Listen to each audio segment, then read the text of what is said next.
So the only thing we have to do now is add some materials. Haha, the only thing. This is a lot of work, and of course, when you want a realistic scene, you need realistic models and you need realistic materials. So I prepared a scene where I've done this already, and I just show you the results. There will be another tutorial on how to do materials. Here we go. There's my scene, and let's see what the preview rendering does. And I just show you some of the tricks I use to get a good scene and to adjust the materials just roughly.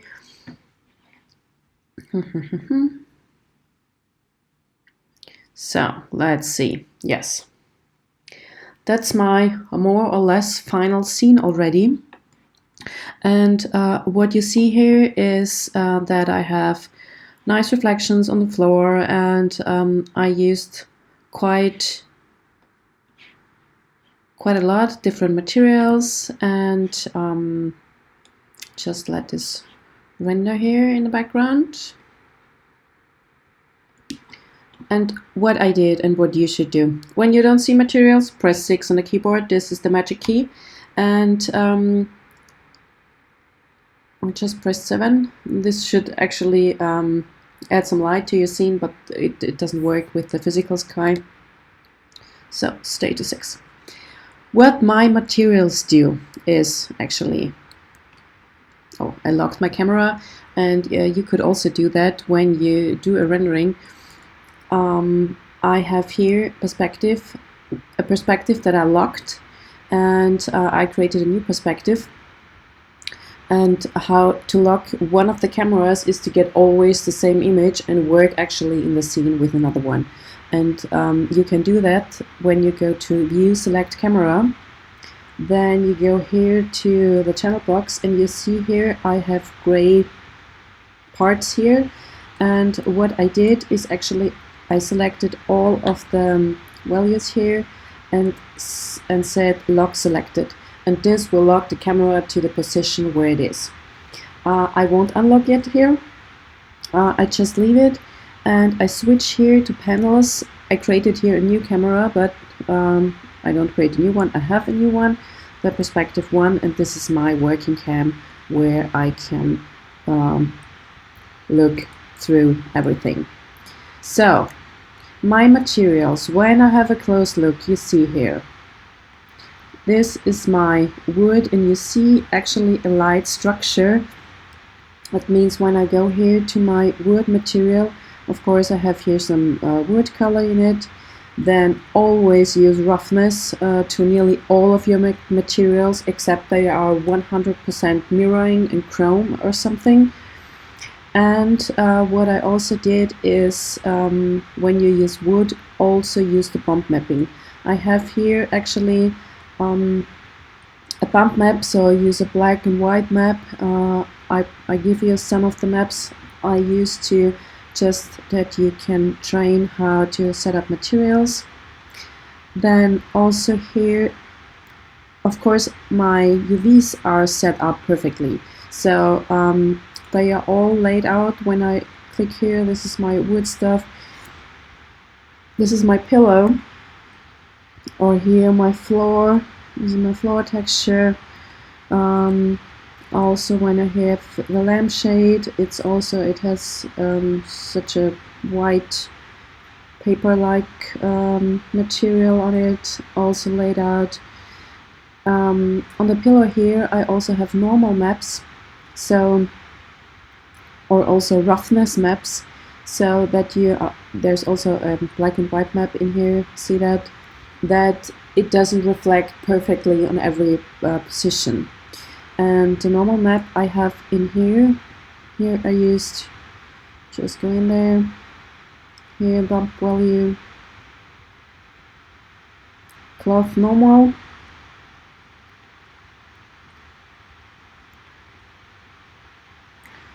and actually I should switch here on my switch off this live render view. So just close it and switch it here. See what happens. Oops. Don't want to add my image.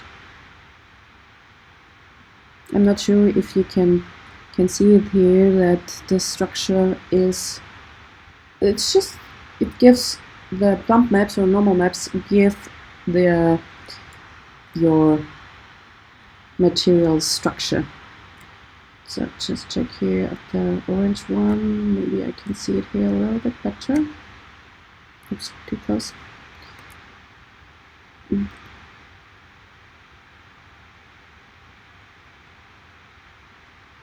So let's wait a second.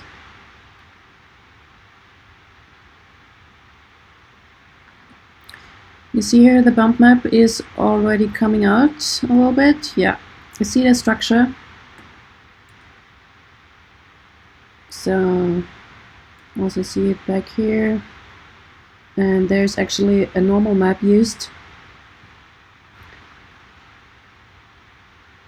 Maybe the bump depth is a little bit much, but when I switch here to tension space normals, see what happens.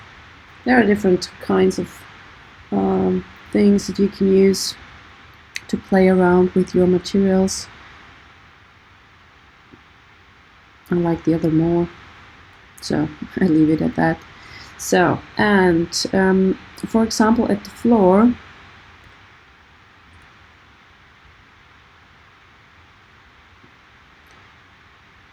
and you see also roughness. Always use roughness. The floor, when I check here my materials, wooden floor, I have a color in here, then I have a roughness map in here, and this roughness map is actually where I have it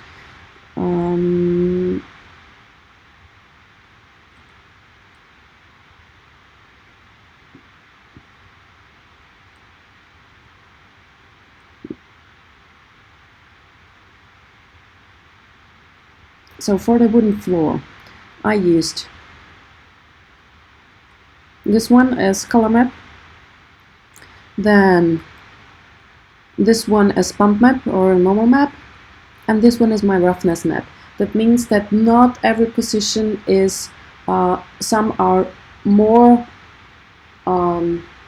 matte or more glossy, and this black and white image help me. And you see here the reflections are not always perfect, and this makes so much more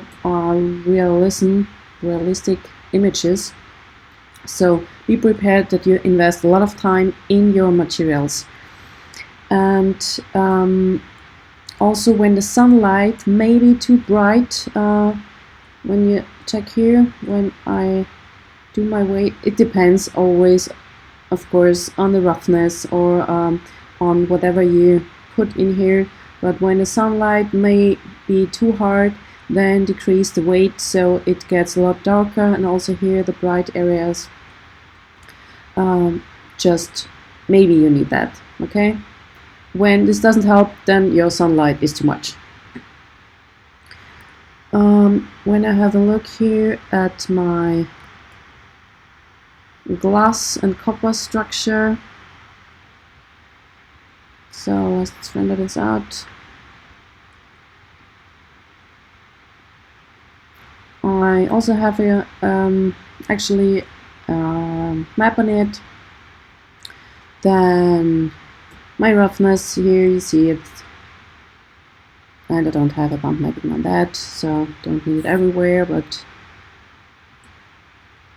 and I have the table here.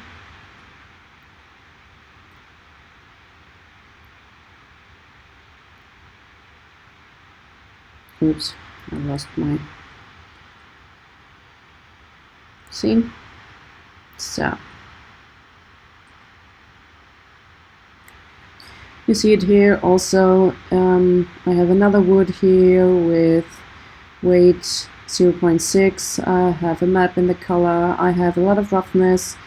I lowered here the weight and the color of the specula so that the sun isn't so bright.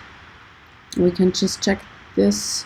So when I, for example, add here some more, go this to white,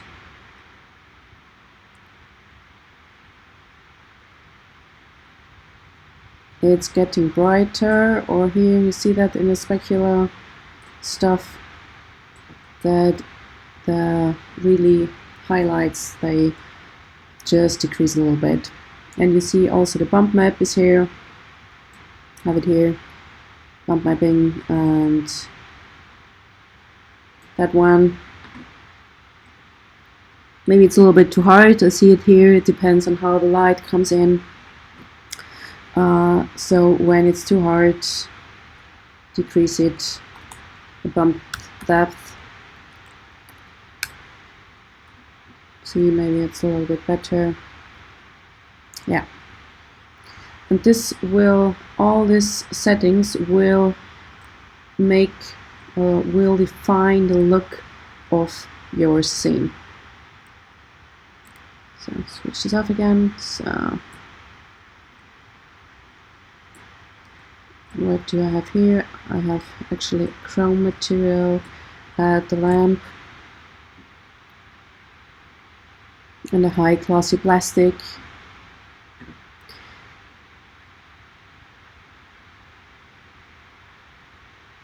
Be sure that you find, remember,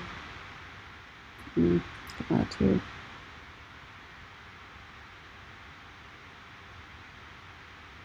That you find a lot of presets actually here, and I will offer you also some shaders and texture maps that you can use in your scene.